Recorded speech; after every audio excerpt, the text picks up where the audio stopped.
Nós vivemos uma cultura horrível, não é? Mas viver na cultura que nós vivemos não é uma desculpa para nós. Como então quebrar o poder que nossa cultura tem de moldar a maneira que pensamos e a maneira que vivemos, que tem sido cada vez mais comum no meio do cristianismo, que nada mais é do que um eco, uma caixa de ressonância do que a cultura diz sobre todas as coisas. Na história ficcional, existe um lugar chamado o Beco Diagonal, e é a porta de entrada para o mundo bruxo, da magia, nas aventuras do Harry Potter, tão conhecido assim, de todos nós. E o Beco Diagonal, ele é um lugar secreto, atrás de um simples restaurante cheio de bruxos e bruxas adultos que vão lá tomar uma cerveja amanteigada, um suco de abóbora, e atrás desse bar, desse restaurante chamado de o Caldeirão Furado, há um pequeno pátio murado, um pequeno beco, não é? E nesse pequeno beco só tem uma lata de lixo.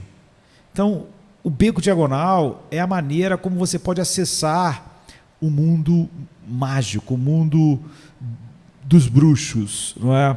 E você, eu vou contar para vocês o segredo. Você pode acessar esse mundo batendo num tijolo que fica atrás do Caldeirão Furado, nesse pequeno espaço, não é, cercado, e é só você ir até a lata de lixo e contar com a sua varinha 3 tijolos para cima e 2 para o lado. Quando você bate, abre uma porta mágica para o mundo dos bruxos. Todo mundo que as pessoas que não fazem parte do mundo dos bruxos não conhece. Então, em 1991, pela primeira vez, Harry Potter foi ao Beco Diagonal com Rubio Hagrid, o que marcou a entrada do Harry Potter no mundo da magia, ou a reintrodução, já que ele tinha saído desse mundo quando era um bebê. Agora, esqueça essa história e pense no apóstolo Paulo. Imagine o apóstolo Paulo passando por ali, entrando no mundo da magia, entrando no mundo da magia como Harry Potter entrou em 1991. Não dessa magia infantil e lúdica do mundo criado pela J.K. Rowling, no qual a gente nos divertimos. Eu, por exemplo, li as histórias para o meu filho quando ele era ainda criança, e hoje ele já tem quase 30 anos.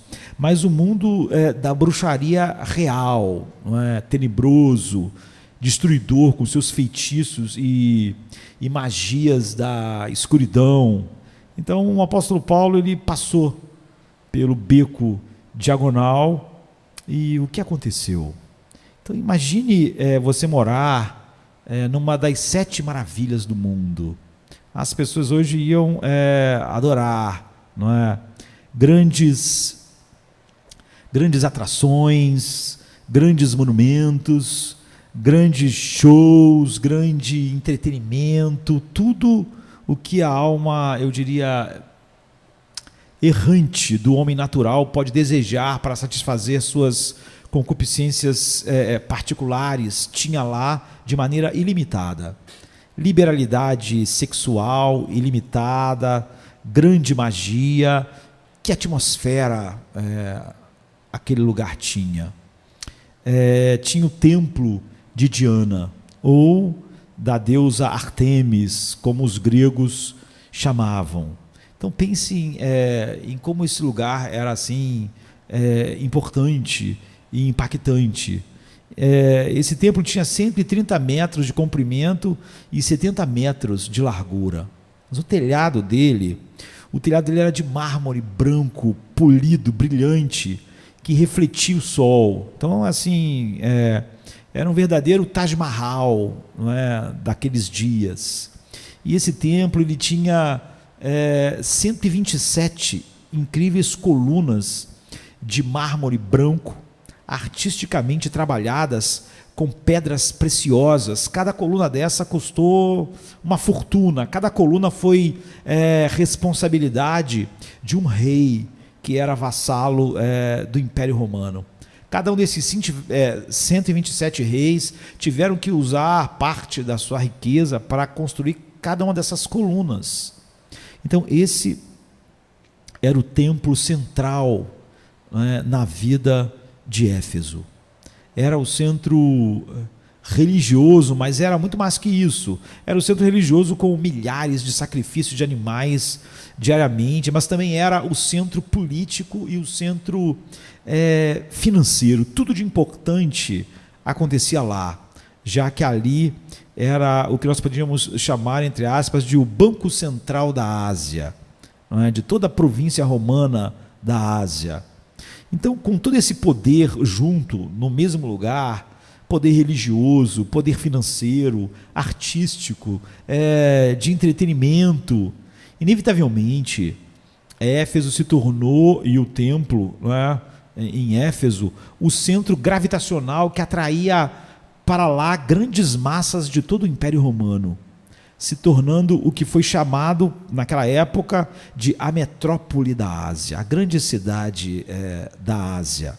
Então você pode perceber o magnetismo que a cidade de Éfeso exercia nas pessoas, um lugar onde todo mundo no Império Romano queria visitar, queria conhecer, queria estar. Éfeso era simplesmente um grande imã para todas as pessoas.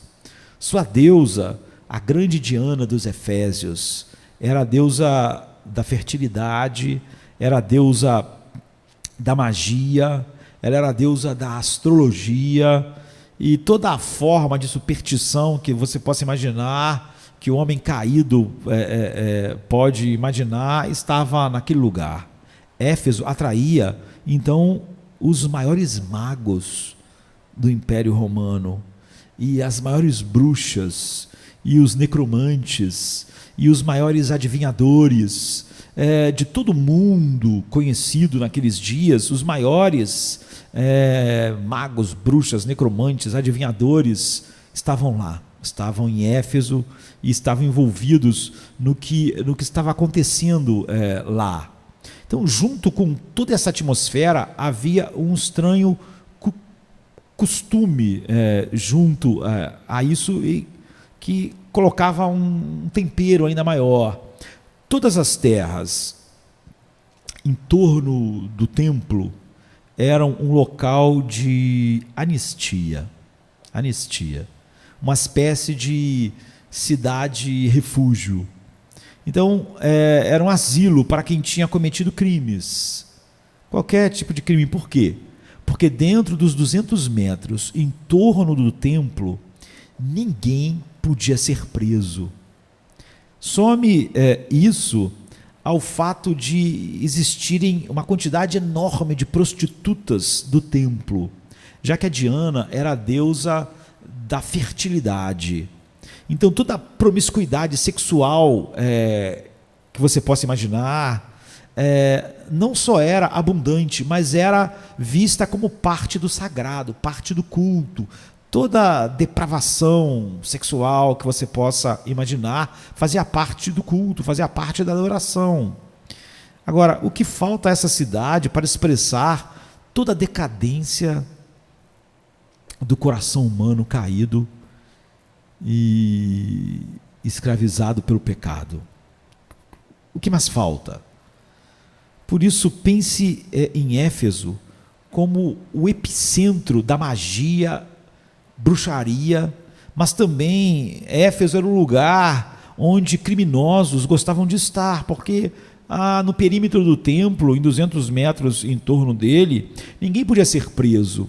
E também é lá que estavam os políticos, já que era ali, junto com do templo, que a política era exercida. E também todas as transações financeiras, pois ali estava o centro financeiro de toda a Ásia, não é? E ali estavam os artistas. Então Éfeso, a cidade de Éfeso, se tornou o grande centro cultural da Ásia, né? Seria a Paris, a Nova York, né, dos nossos dias, um Louvre de arte que todos queriam visitar, todos queriam estar, todos queriam dizer que foram lá, que viram as maravilhas. Então era um lugar para se morar realmente, se você pudesse, se você tivesse dinheiro e condições, lá era o lugar para se morar. Os que venceram na vida, os que tinham poder econômico, lá era onde as pessoas gostariam de passar a sua aposentadoria, não é? Viver naquele lugar. Lá era a meca da peregrinação religiosa daqueles dias. Magia pura. Lá em Éfeso, ali, né, no grande templo de Ártemis, de Diana, ali era o beco diagonal da magia, era a porta de entrada para o mundo da magia. Então, o que mais poderia ser dito de tão grande metrópole? Sua população estava constantemente preocupada por tudo que o templo de Diana era, não é? Isso ocupava a vida deles, e com a tentativa de manipular o mundo espiritual. Era um mundo pagão, todos queriam manipular a sua vida, a sua sorte, seu casamento, os seus negócios. Infelizmente hoje, quantos cristãos, entre aspas, desejam o mesmo, não é? E pensam só no evangelho como uma maneira de manipular as coisas para os seus próprios propósitos, com seus rituais, não é? E eles lá viviam isso o tempo todo, com seus rituais, encantamentos, invocações. Isso mostra o incansável apetite do ser humano pela superstição e pela manipulação mágica para a sua vida. Muitas pessoas, mesmo ditas cristãs, evangélicas, só querem a mesma coisa. E então ali, em Éfeso, se alimentou uma grande indústria de artefatos mágicos e de imagens que mantinha ourives, pessoas que trabalhavam nessa indústria, sempre enriquecendo, vendendo isso. Certamente a magia era uma das mercadorias principais no formigueiro cultural que a cidade de Éfeso era. E toda essa magia enriquecia os que com ela manipulavam a grande massa, tentando achar alegria, felicidade, sorte na vida, sorte na carreira, no casamento, na plantação, na agricultura, né? Já que ela era a deusa da fertilidade, Diana. Então a lista de compras e de gastos lá era enorme, porque a lista de compra e gastos não é pequena quando a vida está cheia de amuletos, de poções, de palavras de encantamento que são cobradas, de feitiços pagos, e todo esse grande negócio, de repente, se verá rapidamente ameaçado pelo Evangelho, com a chegada de um homem chamado Paulo.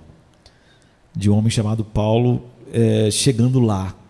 Nada nessa grande metrópole, rica, cultural, fervilhante, impressionava o apóstolo Paulo, impressionava ele. Tudo que Paulo via ali era uma multidão de pecadores perdidos, presos dentro desse vórtice mortal de destruição que aquele grande templo alimentava no coração das pessoas que moravam em Éfeso e que eram atraídas de todo o Império Romano para lá. Então isso atraiu Paulo para aquele lugar. Não tudo o que culturalmente atraía as outras pessoas, não é? E atrai tantos hoje homens não regenerados e até mesmo cristãos, ou seja, o fascínio que a cultura e todas essas coisas na cultura exerce sobre as pessoas. Então o apóstolo Paulo ficou ali 3 anos, A gente pode estudar isso em Atos, a partir do capítulo 18, verso 23, até Atos 21, 17. E o apóstolo Paulo, então, ficou 3 anos lá nessa cidade, com todas essas coisas. E ele tinha, então, um profundo conhecimento de Éfeso. Ele tinha um profundo conhecimento das pessoas que moravam lá e que coisa as pessoas daquela cidade amavam. E ele sabia, o apóstolo Paulo, que o evangelho causaria um grande e perigoso choque, não é? Mas, ao mesmo tempo, também não seria maravilhoso pensar nisso, não é? No que o evangelho fez naquele lugar. Foram 3 anos do apóstolo Paulo lá, cheios de grandes e impressionantes histórias que, ao lermos na palavra de Deus, suas descrições, mesmo não tendo todos os detalhes, não é? Nós podemos preencher com nossa imaginação a atmosfera de tudo ali. Então, por exemplo, nós podemos lembrar dos 7 filhos de Seva, exorcistas. Aquela cidade tinha muitas essas coisas. Exorcistas que tentaram aumentar seus poderes mágicos, evocando o nome de Jesus. Eles acharam, olhando o apóstolo Paulo, que o nome de Jesus era só algo que eles podiam acrescentar aos seus muitos encantamentos. Então, como eles viram Paulo fazer, eles também acharam que podiam usar aquilo, mais um encanto, mais... E nós sabemos como isso terminou de maneira terrível para eles.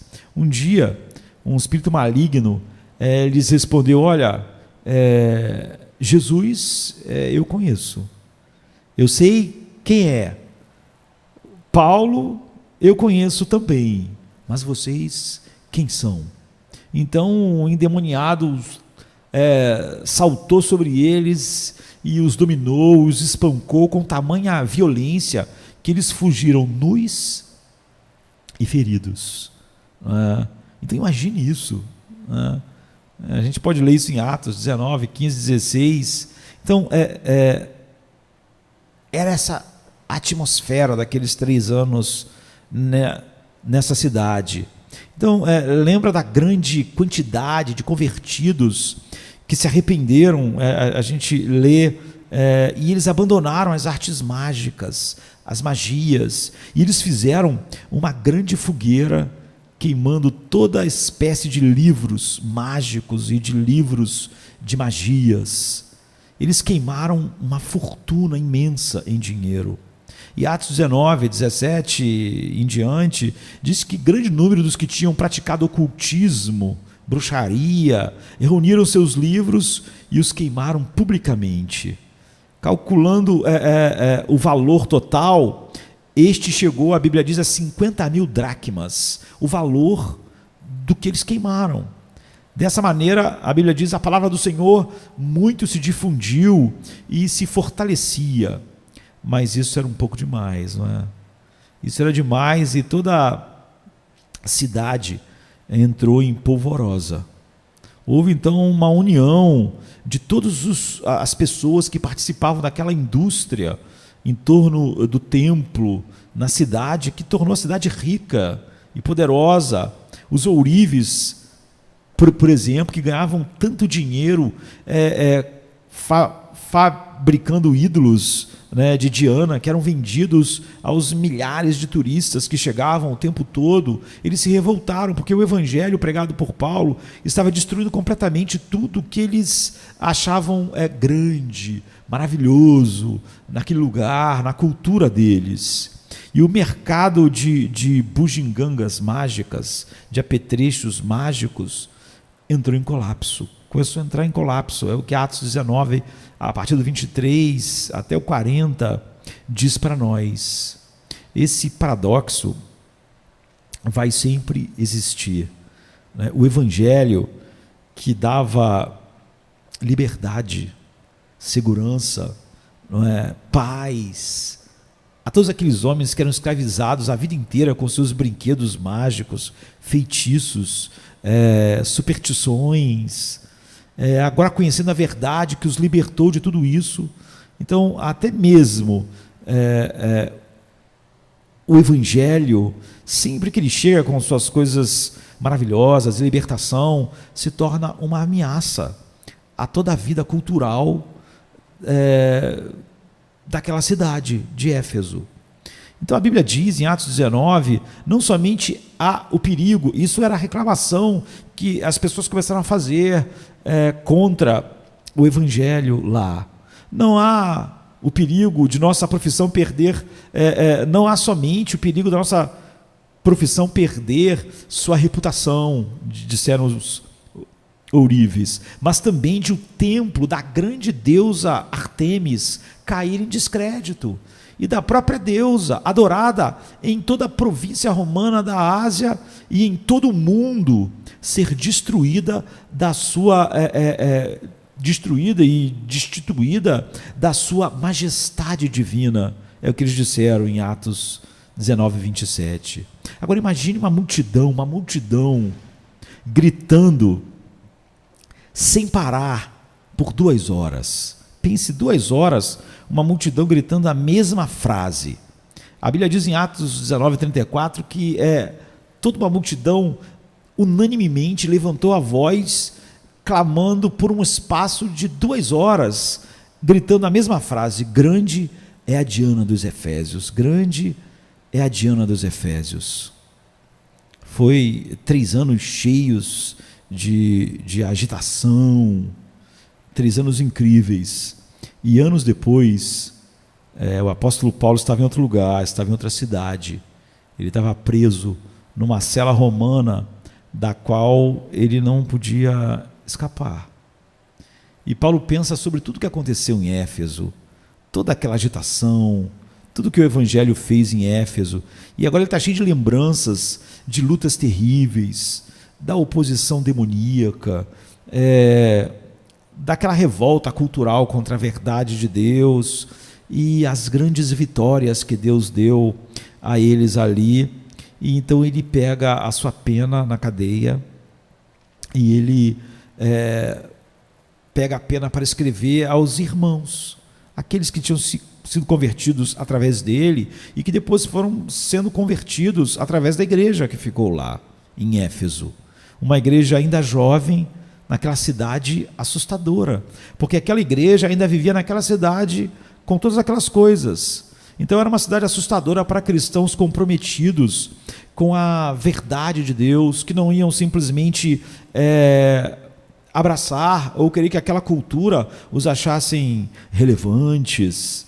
E a carta do apóstolo Paulo, então, é cheia de ensinamentos sobre o poder espiritual disponível para a vida, e o poder espiritual disponível para eles, aqueles cristãos, naquela grande guerra espiritual ali em Éfeso. E essa carta foi escrita por um homem que conhecia bem os que iam ler a carta. Eram pessoas que ele conheceu pessoalmente, a maioria delas, e conhecia também a bagagem cultural na qual aquelas pessoas foram criadas desde sempre, e que agora elas eram obrigadas a viver como cristãos no meio daquela cultura que ainda era daquele mesmo jeito, só que totalmente hostis a eles.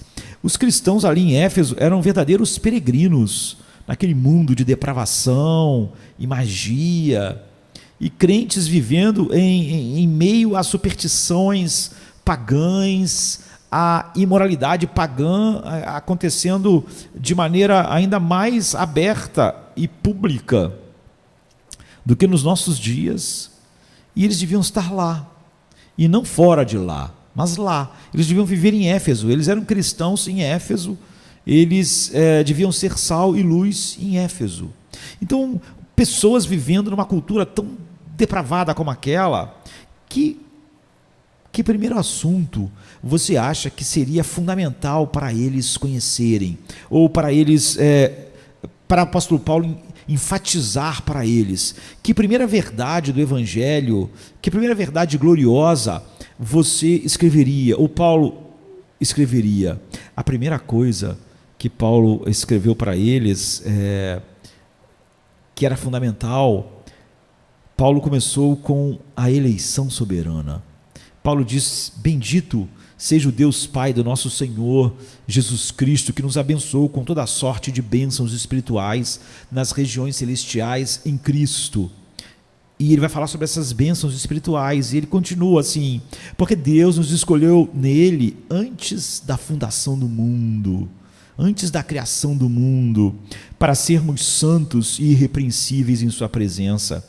E em amor, ele nos predestinou para sermos adotados como filhos por meio de Jesus Cristo, conforme o bom propósito da sua vontade, para o louvor da glória da sua graça, a qual nos deu gratuitamente no amado. É assim.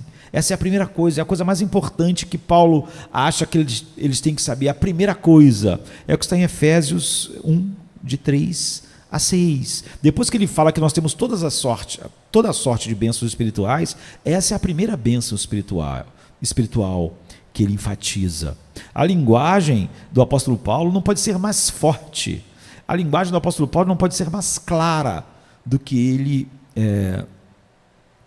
imprimiu para aquelas pessoas. Ele queria que estes pontos estivessem firmados no coração deles, porque era essencial em cada cristão em Éfeso. Ele queria que estivesse firmado no coração deles que em Cristo eles foram eleitos filhos de Deus antes da fundação do mundo. Que em Cristo eles tinham livre acesso a todas as bênçãos espirituais. Que em Cristo o destino eterno deles estava garantido para sempre. Eles não eram vulneráveis a ninguém, eles não eram vulneráveis a nenhum poder, a nenhuma força. Não é? Para o apóstolo Paulo e os crentes em Éfeso, como para nós agora, a doutrina da eleição é fundamental e deve ser nossa prioridade e deve capturar toda a seriedade, porque é essencial para a nossa segurança eterna, nossa grande esperança no meio dessa feira da vaidade que é a cultura em que nós vivemos, como era a cultura em que a cidade de Éfeso respirava. Essa cultura que se empenha de todas as formas a gerar o quê? Incertezas, inseguranças em nossas vidas, e se nós quisermos viver para a glória de Deus. E essas inseguranças, a cultura vai dizer que só podem ser vencidas pelos ídolos culturais. Então olhe para os efésios. Eles continuaram a viver suas vidas à sombra do grande templo da deusa Diana. Eles continuaram dia a dia vivendo numa cidade que vivia em torno, não daquele grande templo de Diana, de Artemis. Eles viviam no mundo da magia. Eles precisavam de um lembrete constante do amor eletivo de Deus, do amor imutável de Deus, do amor de Cristo por eles, que começou antes da fundação do mundo. Então pensem como eles, os membros da igreja dos Efésios, viviam antes. Todos eles viviam em meio àquela magia, viviam por aquela magia e para aquela magia. Eles estavam acostumados a pagar e gastar muito dinheiro. Grande parte do que eles ganhavam, dos seus ganhos, eles gastavam com mágicos locais. Para quê? Para um feitiço, para quebrar um presságio ruim, para quebrar um horóscopo assustador que eles ouviram de algum mago, ou uma ameaça tenebrosa, para proteger seus filhos, para proteger o seu casamento. Então eles gastavam dinheiro para frustrar, eu diria, o impacto que espíritos podiam causar na vida deles, de todas as formas, na sua vida econômica. Eles precisavam da deusa da fertilidade para ter filhos, para prosperar. e de tudo à sua volta. Foi assim que eles cresceram, assim que os pais deles viveram, que os avós deles viveram, que os bisavós deles viveram. Agora imagine como o grande ensino de Paulo, chegando naquela carta, revivendo isso neles, foi para eles algo notável, comovente e confortador. O destino deles, o destino eterno e o destino terreno não estava nas mãos de poderes espirituais caprichosos e tantas vezes hostis, né, que povoavam aquele reino de magias. O destino deles não estava na mão de ídolos culturais, como hoje há vários tantos ídolos culturais, não é? Que prometem a segurança, felicidade, o sexo, o dinheiro, o poder, enfim, toda a cultura é assim. O destino deles, daqueles cristãos em Éfeso, descansava para sempre seguro nas mãos de um único Deus que os amou na eternidade, no seu único Filho, em Cristo. Não é? E que o amor dele, nesse amor, ele os predestinou para ele mesmo, para a adoção de filhos, que os escolheu na eternidade para estar num relacionamento eterno com ele, e os escolheu muito antes de qualquer poder espiritual existir, não é? Qualquer demônio existir, qualquer pecado existir, qualquer coisa existir.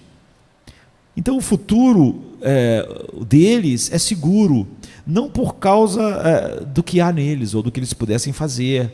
Seu futuro é abençoado, seu futuro é bendito, seu futuro é garantido por causa da eleição em Cristo e de toda a obra perfeita de Cristo e sua relação de união com Cristo, que jamais pode ser quebrada, não é? Como Paulo diz aos Romanos: quem vai nos separar do amor de Cristo? A tribulação, a angústia, a perseguição, ou a fome, ou a nudez, ou o perigo, ou a espada?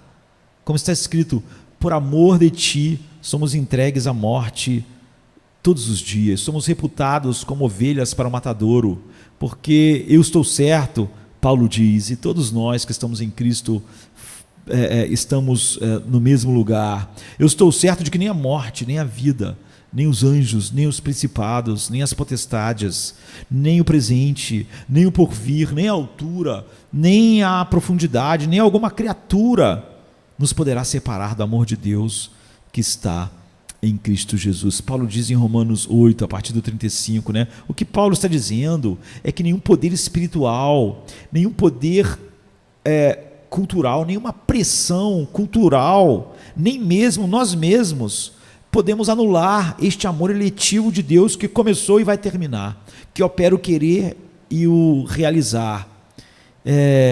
Nada pode anular esse amor eletivo de Deus, que sempre é soberanamente vencedor em todos aqueles que Ele amou. E Paulo então diz: e nos predestinou para a adoção de filhos, lá em Efésios. Em Romanos ele diz: e aos que predestinou, a esses também chamou, e aos que chamou, a esses também justificou, e aos que justificou, a esses também glorificou.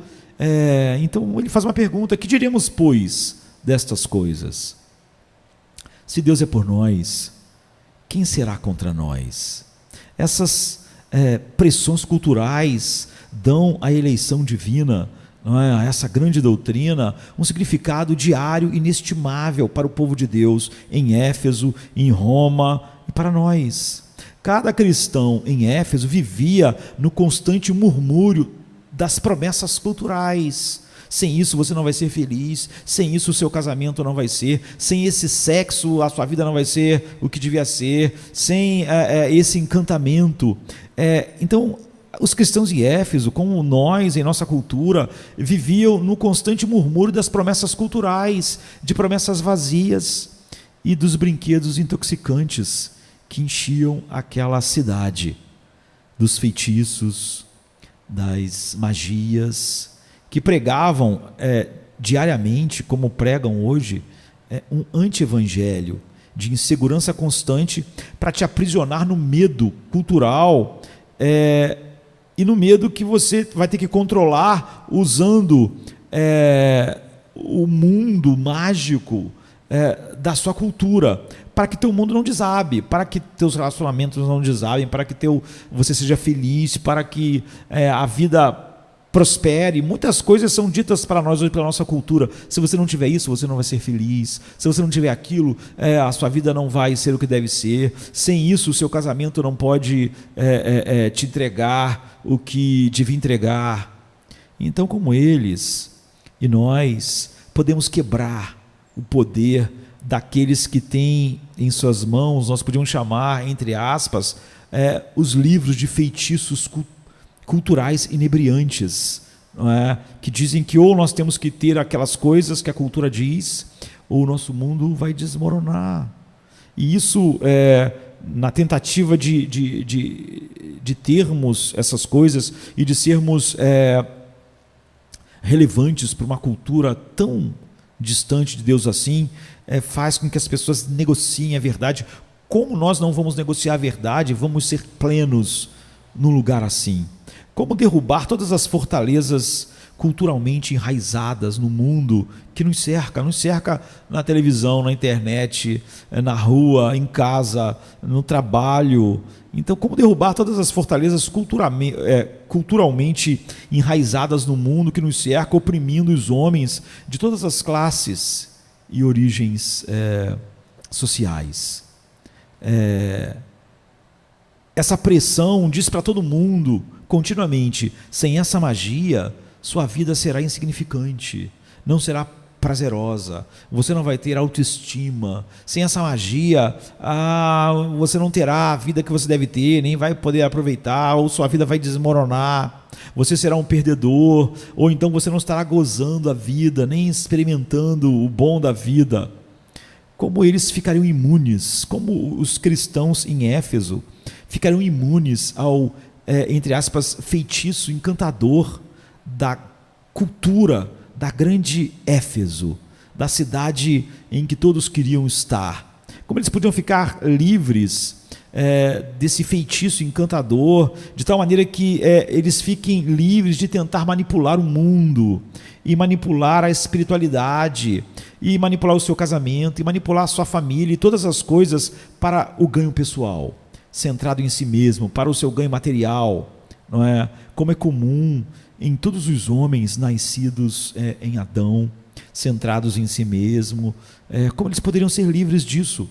Como está completamente livre e com uma certeza absoluta de que nunca nada desse, entre aspas, feitiço cultural possa nos tirar nossa bem-aventurança, nossa alegria, nossa paz, não é?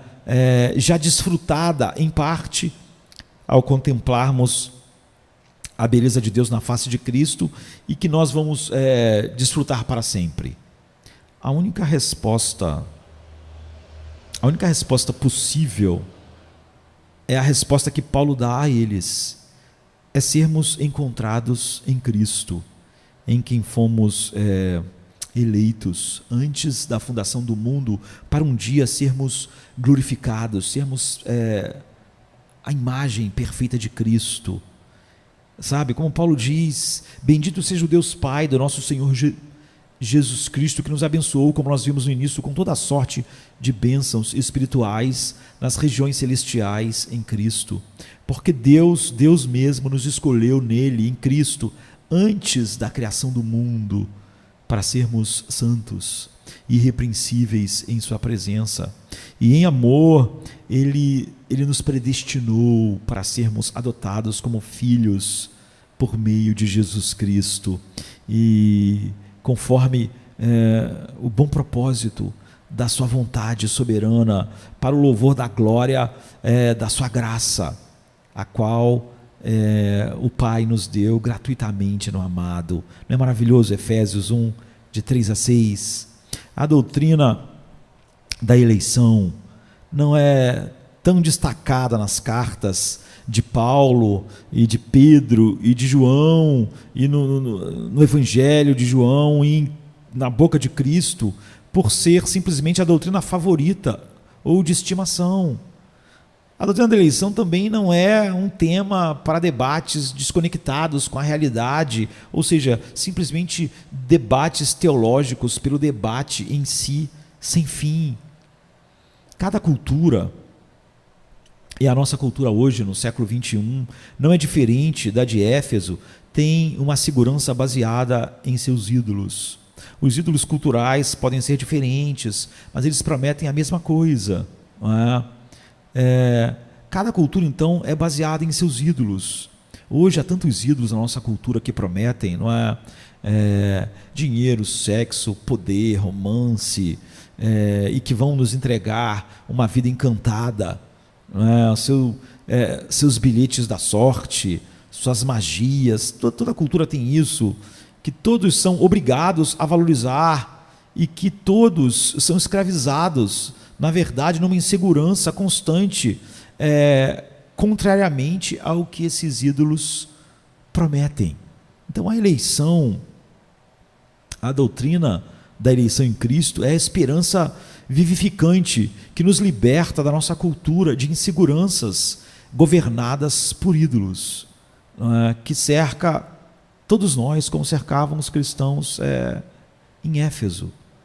E a doutrina da eleição, então, nos faz ousados no mundo tenebroso. É o que Paulo diz em Efésios 6,12: pois a nossa luta é contra os poderes e autoridades, contra os dominadores deste mundo de trevas, contra as forças espirituais da maldade nas regiões celestiais. Por que estamos seguros, então, numa cultura dominada por esses poderes e por esses ídolos e encantamentos que inebriam, capturam e intoxicam os desejos humanos? Dessa forma, é a única coisa que nos livra e nos faz seguros no meio de uma cultura dominada por esses poderes e ídolos. É essa a verdade. Bendito o Deus e Pai do nosso Senhor Jesus Cristo, o qual nos abençoou com toda a sorte de bênçãos espirituais nos lugares celestiais em Cristo. Todas as bênçãos em Cristo.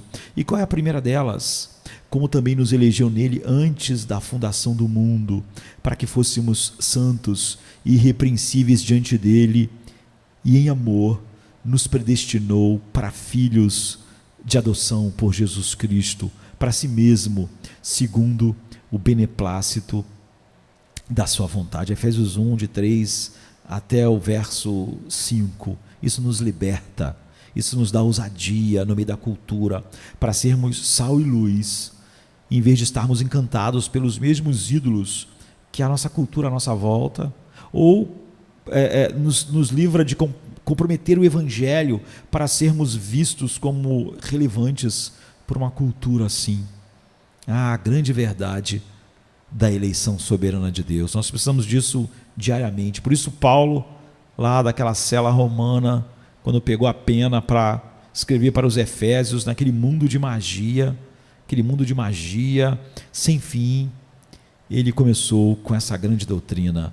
Deus nos predestinou para ele, Deus nos escolheu em Cristo antes da fundação do mundo, e ele nos predestinou para sermos santos e irrepreensíveis diante dele. Ele nos escolheu para isso, e ele nos predestinou para filhos de adoção. Isso nos dá segurança, ousadia, descanso em Cristo, paz, alegria, gozo.